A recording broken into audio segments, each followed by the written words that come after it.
The slave markets of the Velari Empire floated in the darkness of space, orbiting a dying red star that cast everything in shades of blood and rust. Hundreds of ships docked at the massive station every cycle, carrying cargo both willing and unwilling. The air inside smelled of fear, of alien sweat, of the cold metal that made up every surface.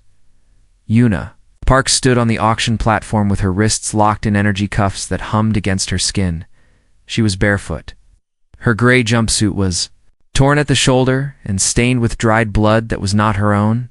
Her black hair hung in tangled knots around her face, and dark circles sat heavy beneath her eyes. She had not slept in for days. Around her, the auction hall stretched upward like the inside of a cathedral. Thousands of aliens filled the viewing stands, their bodies ranging from insectoid to reptilian to shapes that Yuna had no words for. They clicked and hissed and rumbled in languages her translator chip could barely process. The sounds washed over her like waves, meaningless noise that she had learned to ignore. The auctioneer was a tall creature with too many arms and compound eyes that reflected the red light, like broken mirrors. It gestured toward Yuna with three of its limbs while the fourth held a data tablet. Lot number 712, it announced. Terran female. Young adult by their species standard. No cybernetic enhancements. No genetic modifications. Captured from the survey vessel Horizon in Sector 9. All other crew members deceased. A ripple of disinterest passed through the crowd. Yuna watched their faces, or what passed for faces among the alien species. She saw boredom. She saw mild curiosity. She saw the kind of detached evaluation that farmers gave to livestock. None of them saw a threat. This was good. The bidding started low and stayed low. Terrans were new to the galactic stage, a young species from an unremarkable yellow star in the outer spiral arm. They had only discovered faster-than-light travel 2 centuries ago. Their ships were slow. Their weapons were primitive. Their bodies were soft and fragile and short-lived. At least, that was what the galaxy believed. Merchant Lord Casson won the auction with a bid so small it was almost insulting. He was a Velori, one of the insectoid species that ran the slave markets. His carapace was dark green, polished to a shine that spoke of wealth and status. His mandibles clicked with satisfaction as his servants came to collect his new property. "Take it to the holding cells," he ordered. "I want it ready for transport within the hour." Yuna did not resist as they led her away.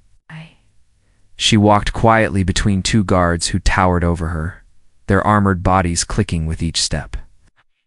Corridors of the station were long and cold, lit by strips of pale light that made everything look sickly and wrong. She counted her steps. She noted the turns. Left, then right, then left again. She watched the guards and memorized their patrol patterns, the way they held their weapons. The gaps in their armor where the segments met. The holding cell was small, barely large enough to lie down in. The walls were smooth metal with no windows. A thin mattress sat in one corner, and a water dispenser hummed in another. The energy field that served as a door crackled with blue light as they shoved her inside. 47 hours, one of the guards said to the other. Then the arena transport arrives. The arena YUNA had heard the word whispered among the other prisoners during her transport to the station. The Korath Arena was famous across a dozen star systems. It was a place where slaves and criminals fought for the entertainment of the wealthy. Most fights ended in death. Lucky ones died quickly. The guards walked away, their footsteps fading into silence. Yuna sat down on the thin mattress and closed her eyes. For the first time in days, she allowed herself to think about the horizon. About Captain Bay, who had treated her like a daughter. About Navigator Quan, who had taught her to read the stars. About Engineer CO, who had laughed at her terrible jokes and shared his ration bars when she forgot to eat. They were all dead now. The pirates had come without warning, dropping out of hyperspace like sharks sensing blood. The Horizon was a survey vessel, not a warship. They had no weapons, no shields, no way to fight back. The attack had lasted less than 10 minutes. Yuna had survived because she had been in the cargo bay when the hull breach happened. The emergency systems had sealed her in, trapping her in a pocket of air while the rest of the ship died around her. She had floated in that darkness for 6 hours before the slavers came to pick through the wreckage. She remembered their surprise when they found her alive, remembered the way they had laughed, calling her lucky. A living Terran was worth more than a dead one, they said. The markets would pay well for such a novelty. Yuna opened her eyes and looked at her hands. They were small hands, soft hands. The hands of a navigation officer who spent her days studying star charts and calculating jump coordinates. They were not the hands of a warrior, but they would have to become the hands of a warrior, because Unipark had no intention of dying in an alien arena for the entertainment of creatures, who saw her as nothing more than meat. She stood up and began to move. The cell was small, but there was enough room for the exercises her father had taught her as a child. He had been a soldier once, before he retired to teach history at a university in Seoul. He used to joke that every Korean child should know how to fight, even if they never needed to. The world is dangerous, he would say. And sometimes dangerous things happen to ordinary people.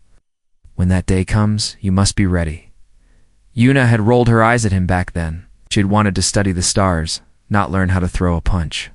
But she had trained anyway, because refusing her father was never really an option.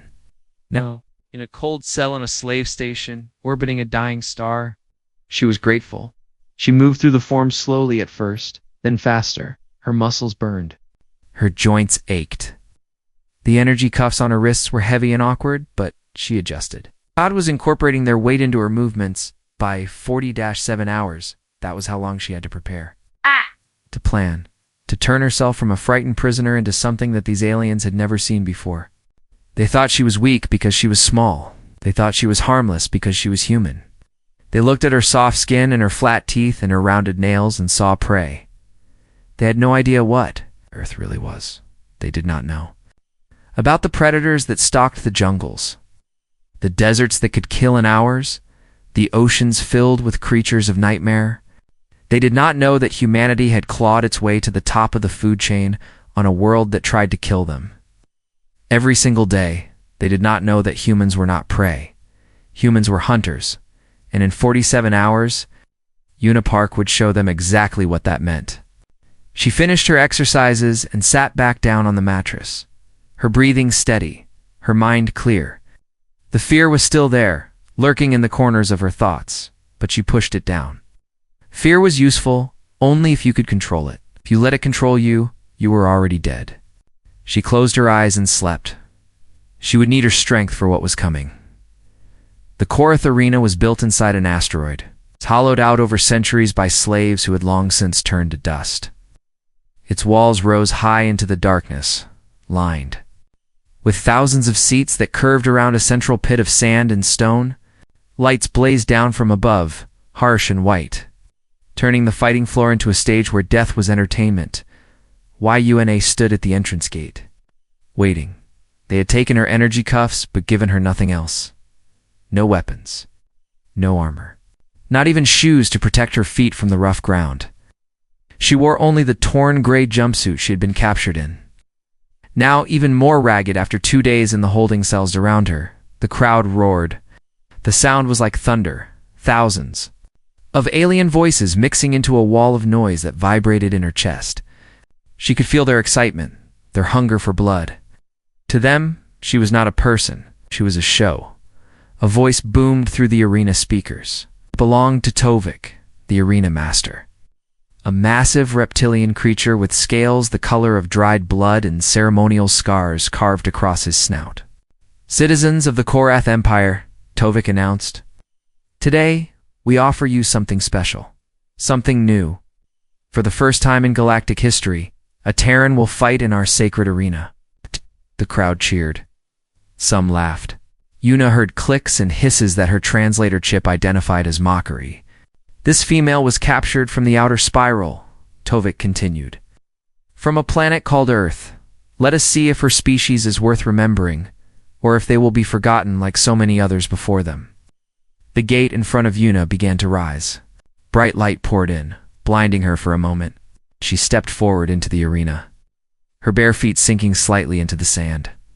The pit was larger than she had expected, maybe 50 meters across.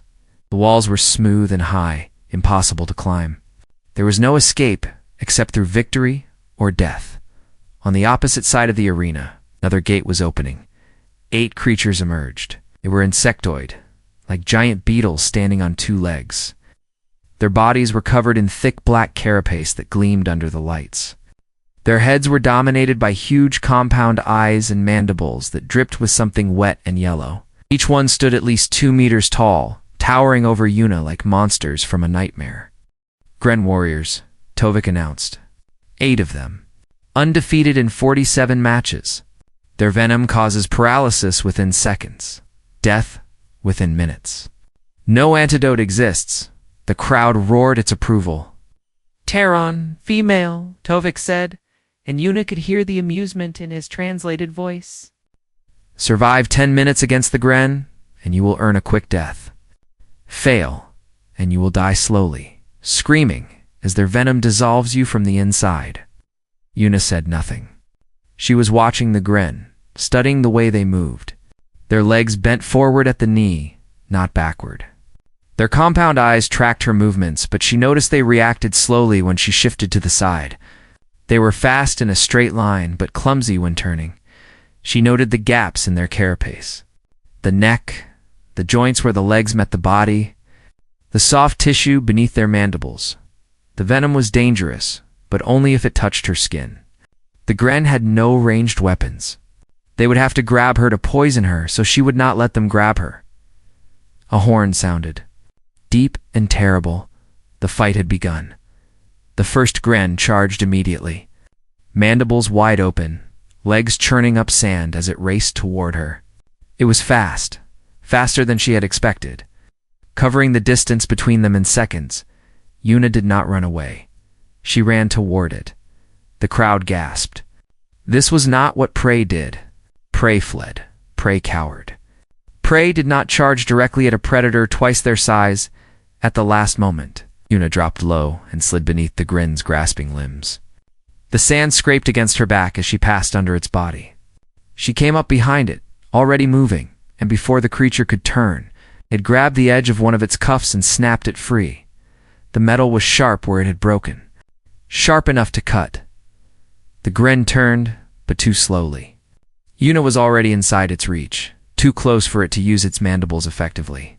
She drove the broken metal into the gap between its head and body, into the soft tissue that connected them. The creature screamed. It was a terrible sound, high and piercing, like metal scraping against glass. Yellow blood sprayed from the wound as the Gren collapsed, its legs folding beneath it. For seconds, one enemy down, the crowd went silent. Yuna did not pause to celebrate. She pulled her improvised weapon free and turned to face the remaining 7 Gren. They had stopped their advance, their compound eyes fixed on her with something that might have been confusion. One of their number was dead, killed by a creature half its size in seconds, with nothing but a piece of broken metal. This was not how Prey behaved. The second Gren attacked, more cautious this time. Yuna danced away from its mandibles, using her smaller size to stay inside its blind spots. She had noticed that the compound eyes had difficulty tracking lateral movement. If she kept moving to the side, the creature had to turn its entire head to follow her. It was slow. She was fast. She hamstrung it with a quick slash to the back of its leg, severing the tendons that held it upright. As it fell, she drove her weapon through its eye, to whatever passed for a brain inside that armored skull. 2 down. The remaining 6 Gren attacked together. They had learned from watching their companions die. They spread out, trying to surround her, cutting off her angles of escape. Yuna smiled. They thought numbers would save them. They thought working together would give them an advantage. But they did not understand what they were really fighting. On Earth, humans had hunted mammoths. They had hunted lions and bears and wolves. They had driven dozens of apex predators to extinction, not because they were stronger or faster, but because they could think. They could plan. They could adapt in the middle of a fight and change their tactics in real time. The Gren were following instinct. Yuna was following strategy. She let them surround her, let them think they had trapped her. Then she moved, not away from them, but toward the nearest one, using its body as a shield against the others. The Gren could not attack without risking their own companion. In their moment of hesitation, Yuna killed another, then another, then another. The fight became a blur of movement and blood. Yuna took hits. A mandible scraped across her arm, drawing blood but missing the venom glands. A claw caught her ribs, cracking something inside. Pain flared through her body, but she did not stop. Humans were persistence hunters. On the African plains, her ancestors had chased prey until it collapsed from exhaustion. They could run for hours, for days, ignoring pain and fatigue that would have killed any other predator. Yuna was not going to die here, not today. The last Gren fell 15 minutes after the fight began. Yuna stood in the center of the arena, surrounded by bodies, covered in yellow blood that was not her own.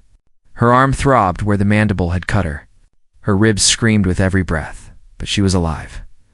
She looked up at Tauvik's observation box. High above the arena floor, she could see him there, watching. His reptilian face showed something she had never seen on an alien before. Fear, Y-U-N-A. Smiled at him, and the arena stayed silent in the control room high above the arena. Merchant Lord Cassine was no longer smiling. His dark green carapace had gone pale, almost gray, and his mandibles clicked together in a rhythm that his species recognized as deep anxiety. On the screens in front of him, the Terran female sat calmly in the center of the arena. She had torn strips from her jumpsuit to bind the wound on her arm. She was breathing steadily, conserving her energy, waiting. 8 Gren warriors lay dead around her. 8 of the most feared fighters in the arena circuit, killed in 15 minutes by a creature that barely reached their chests. Explain this, Cassine said, his voice tight with barely controlled anger. You told me Terrans were worthless. You told me she would die in the first minute. The xenobiologist standing beside him flinched. His name was Vekarus, and he had spent 3 decades studying species from across the galaxy.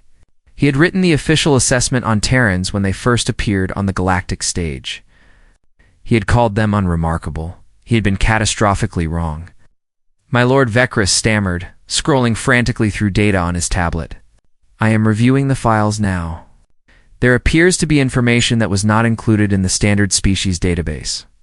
Their homeworld, Earth, it is classified as a Category 12 Deathworld. What does that mean? Vekarus swallowed.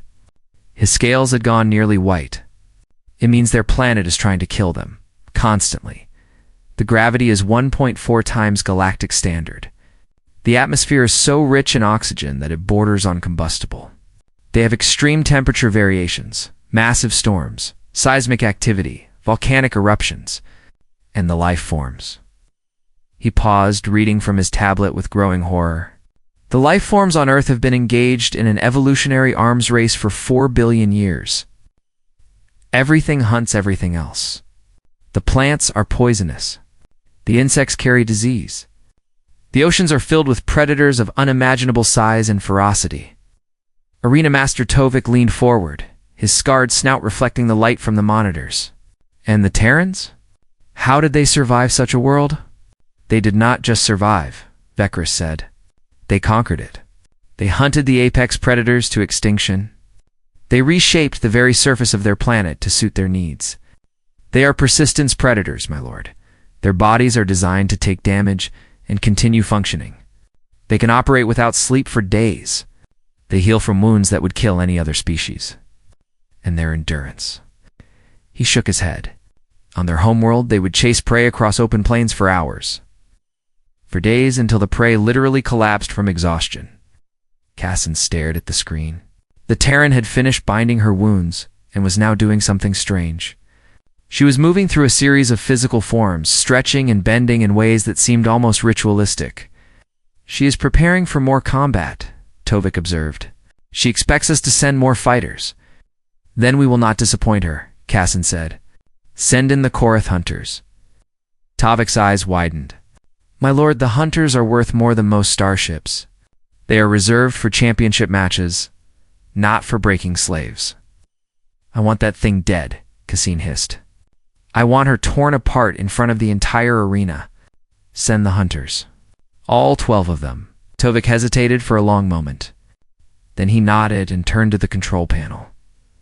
The gates on the far side of the arena opened once more. Yuna watched as 12 new creatures entered the pit. They were different from the Gren, sleeker and more graceful.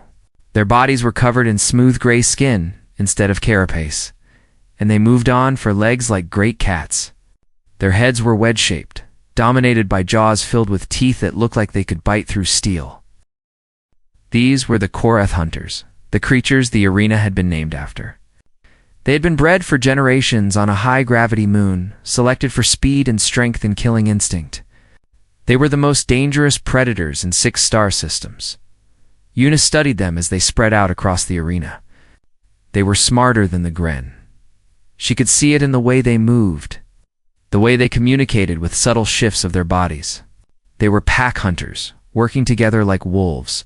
She had fought wolves before, or at least she had trained against simulations of wolves during her survival courses at the academy. The principles were the same. The first hunter lunged, Yuna moved. The fight that followed was brutal and terrible. The hunters were fast, faster than anything she had faced before. Their claws tore through the air where she had been a heartbeat earlier. Their jaws snapped shut on empty space as she twisted away at the last possible moment. She could not match their speed. She could not match their strength. But she could think, and she could endure. A claw caught her across the back, opening 3 parallel gashes that immediately began to bleed. Pain exploded through her body, but she did not stop. She grabbed the hunter's leg as it passed and twisted, using her body weight to throw off its balance. As it stumbled, she drove her improvised blade into its throat. The hunter fell, thrashing and dying. Its packmates circled, more cautious now. Yuna's arm throbbed. Her ribs screamed. The wounds on her back burned like fire. She could feel blood running down her spine, soaking into what remained of her jumpsuit. None of it mattered. She had been hurt worse during training. Exercises on Earth. She had broken bones, climbing mountains. She had nearly drowned during survival training in the ocean. She had walked 20 kilometers through a desert with a dislocated shoulder because there was no one coming to help her. Humans did not stop when they were hurt. Humans kept going until the job was done, or until their bodies literally failed. It was hard-coded into their DNA, written by 4 billion years of evolution on a world that showed no mercy. The fight lasted 19 minutes. When it was over, 9 Korath hunters lay dead on the bloody sand. The remaining 3 had fled into the maintenance tunnels, howling in frequencies that their species used to signal the presence of a superior predator. In the control room, Casson watched in stunned silence. Around him, his staff stood frozen, unable to process what they were seeing. The Terran was still standing. Her body was covered in wounds. Her arm hung at a wrong angle, clearly broken. Blood dripped from a dozen cuts and gashes, but she was still standing. "Send the guards," Casson ordered. "All of them. Every guard on this station. I want that creature dead." Tovik turned to relay the order. Then he stopped, listening to something in his earpiece. His scarred face went pale. "My lord," he said slowly, "the guards are refusing." "What?" "They have seen the feeds. They are calling her." He paused, searching for the right word. "They are calling her a demon. They say entering that arena is suicide. They say they would rather face execution than fight her." Casson stared at the screen. On it, the Terran had found the arena's water supply. She was drinking calmly, splashing water on her wounds, her eyes fixed on the main gate, waiting, always waiting. In the stands, the crowd had gone silent.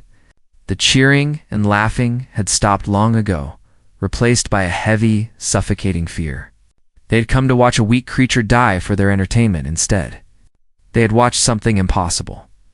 They had watched a monster be born, and deep in the station's communication center, a young technician named Miru was preparing to show the entire galaxy exactly what humanity was capable of, the communication center of the Korath. Arena was a small room filled with blinking lights and humming machines. It controlled every broadcast signal that left the station, sending fight footage to paying customers across a dozen star systems. Miru sat at her console, her fingers hovering over the controls. She was Valori by appearance. with the same insectoid body and compound eyes as her masters. But she was not Valerie. She had been born on a Terran colony ship, taken as an infant when slavers attacked. Raised among aliens who never told her what she really was, she had learned the truth 3 years ago. When she found her original registration documents in the station's database, she had stared at the words for hours. Species Terran.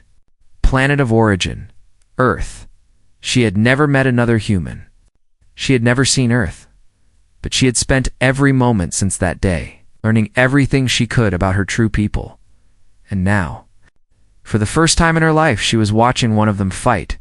Miru had seen thousands of arena matches. She had watched creatures from every corner of the galaxy die on that bloody sand. But she had never seen anything like this. The Terran female moved like water, flowing around attacks that should have killed her instantly. She took wounds that would have dropped any other species and kept fighting. She killed apex predators with nothing but broken metal in her bare hands. She was magnificent, and the galaxy needed to see her. Miru's fingers moved across her console. She bypassed the payment restrictions. She overrode the regional locks. She opened every broadcast channel she could access and pushed the arena feed out to anyone who could receive it.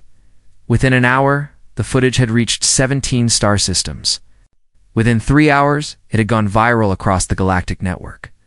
By the time the arena masters realized what was happening, billions of beings had seen the Terran fight, and by hour 6, the broadcast had reached Earth. Admiral Choi Sun-ho stood in the command center of the battleship Indomitable, watching the footage play on the main screen.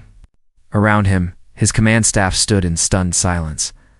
On the screen, a young woman with black hair and torn clothes was fighting her way through alien warriors. She was small. She was wounded. She was alone, and she was winning. Her name, Sun-ho said quietly, is Lieutenant Unipark. She was a navigation officer on the survey vessel Horizon. She has been listed as missing for 63 days. Lieutenant Commander Kim Do-yeon stepped forward. He was young for his rank, barely 30, but his eyes were hard. Sir, the slave markets are in Velour space. We do not have authorization to enter their territory. The diplomatic protocols alone would take months to process. Sun-ho turned to look at him. Lieutenant Commander, do you have children? Do-yeon blinked, surprised by the question. Yes, sir. A daughter. She is 4 years old. Imagine that your daughter grew up. Imagine that she joined the fleet, that she went out into the stars to explore new worlds and make humanity proud. And imagine that she was captured by slavers, dragged to an alien arena, and forced to fight for her life while billions watched. Do-yeon said nothing. His jaw tightened. Now tell me about diplomatic protocols, Sun-ho said. The command center was silent for a long moment. Then Do-yeon straightened, his expression settling into something cold and hard. How many ships do you need, Admiral? All of them, Sun-ho replied. How many can we have combat ready in 12 hours? All of them, sir. Sun-ho nodded slowly. He turned back to the screen, where Unipark was still fighting. She had taken a terrible wound to her side, and he could see her moving more slowly now. But she had not stopped. She had not surrendered. She was Terran. Terrans did not surrender. The Valori have made a mistake, Sun-ho said, his voice carrying across the silent command center. They looked at humanity and saw prey. They saw soft skin and short lives and decided that we were weak, that we could be taken and sold and killed for their amusement. He paused.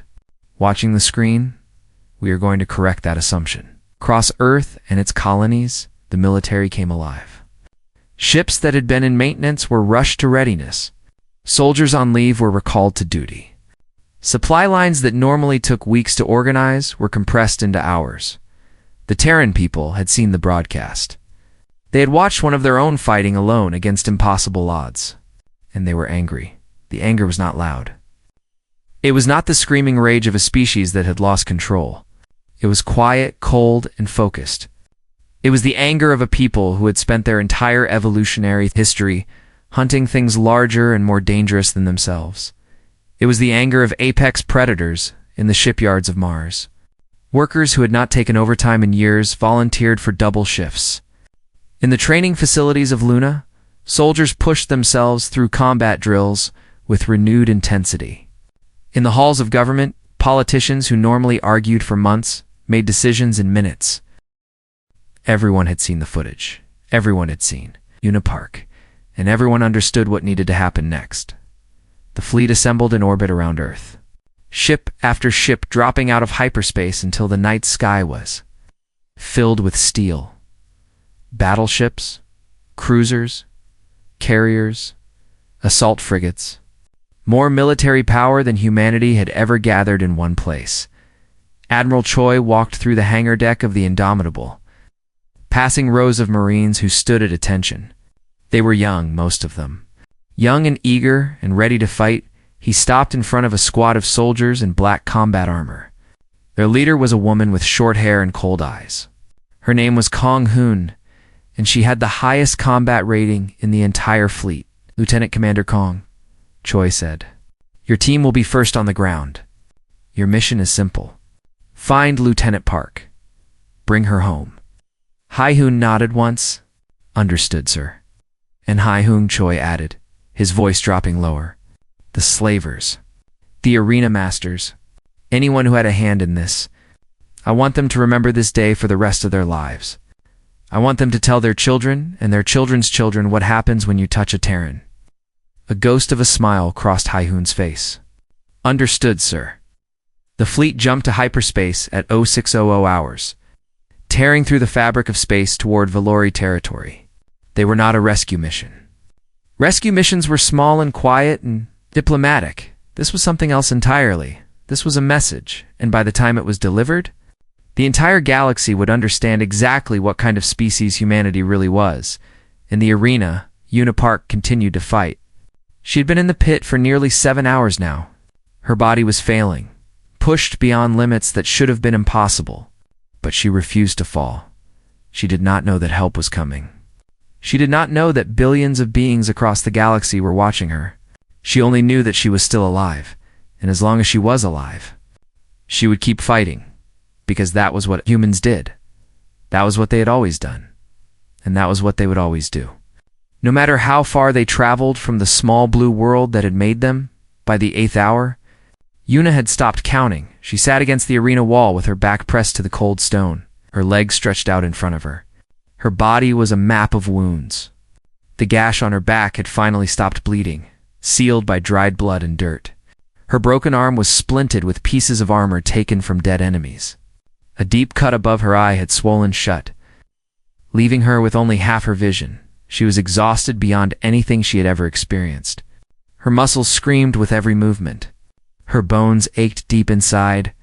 The hunger was a constant presence now, gnawing at her stomach like a living thing, but she was still alive. The arena had gone quiet hours ago. No more challengers came through the gates. No more announcements echoed from the speakers. The crowd had thinned, many spectators leaving their seats. Unwilling to watch any longer, those who remained watched her with something close to awe.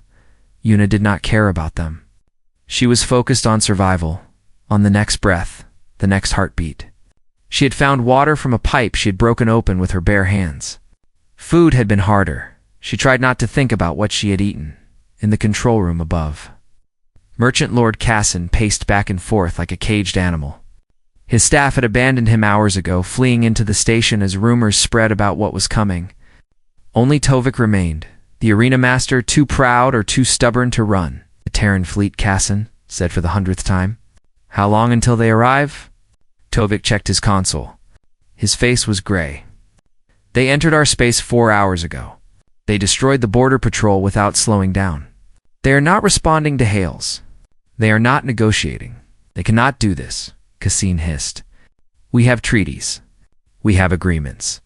The Galactic Council will condemn them for this violation of sovereign territory." Tovik said nothing. They both knew that the Galactic Council would do nothing. The broadcast had been seen by too many beings across too many worlds. Public opinion had already shifted. The Valori were no longer seen as merchants and traders. They were seen as monsters who tortured innocent beings for entertainment. "We should release the Terran," Tovik said quietly. "Give her back to them. Perhaps they will show mercy." "Mercy." Cassine laughed, but it was a hollow sound. Look at what she has done. Look at the creatures she has killed. That is not a species that shows mercy. An alarm began to sound, high and piercing. On the control screens, new contacts appeared at the edge of the system. Dozens of them. Hundreds. The Terran fleet had arrived. Cassine stared at the display. His mandibles hung open. He had never seen so many warships in one place.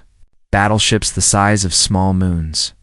Carriers that bristled with fighter craft. Assault frigates moving in perfect formation, their weapons already powered and ready.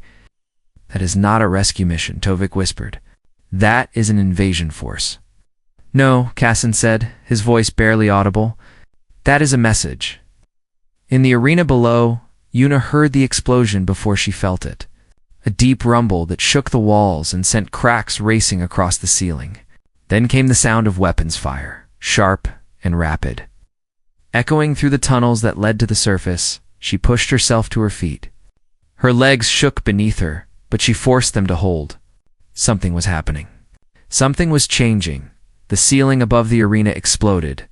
Debris rained down around her as a Terran dropship descended through the hole, its hull still glowing from re-entry. Military-grade shields flared as it absorbed weapons fire from the station's defenses. Before it had even touched the sand, the doors were open. Figures in black combat armor poured out, moving with the precision of a well-oiled machine. They spread across the arena, securing the perimeter, their weapons sweeping for threats. One of them ran directly toward Una. Lieutenant Commander Kong Hoon dropped to one knee beside her. Her helmet retracted, revealing a face tight with controlled emotion. Her eyes moved across Una's wounds, taking in the damage. Lieutenant Park, she said. We are here to take you home. Una looked up at her. For a long moment, she said nothing. Then, despite everything, despite the pain and the exhaustion and the 8 hours of continuous combat, she managed a weak smile. Took you long enough. Hyung allowed herself a brief smile in return. Then she turned and gestured to her team. Medic, we have wounded. Priority extraction. 2 soldiers appeared beside them. They lifted Una carefully, supporting her weight as they moved toward the dropship. She could barely feel her legs now, could barely see through the pain and exhaustion. But she forced herself to look back one last time. The arena floor was stained with colors she had no names for. Broken weapons and shattered armor littered the sand. Bodies lay where they had fallen, remains of creatures that had been sent to kill her. Near one of the gates, a Valori guard stood frozen. He was staring at her, his compound eyes wide with something she recognized. Fear. YUNA held his gaze until the dropship doors closed. Above the station, Admiral Choi's fleet was taking the Korath arena apart, not destroying it entirely. Just enough to make a point. Defense platforms were eliminated with surgical precision. Communication arrays were disabled. Docking bays were sealed by targeted strikes that trapped the Valori ships inside. When the fighting was done, the Valori had lost 17 warships for defense stations, and every scrap of dignity they had ever possessed. The Terrans had lost nothing. 6 months later, the Treaty of Korath was signed on what had been the Arena asteroid. It was now a neutral diplomatic station stripped of its fighting pits and spectator stands. The terms of the treaty were simple. Slavery of Terran. Citizens was now punishable by the full military response of the United Terran Federation. No exceptions.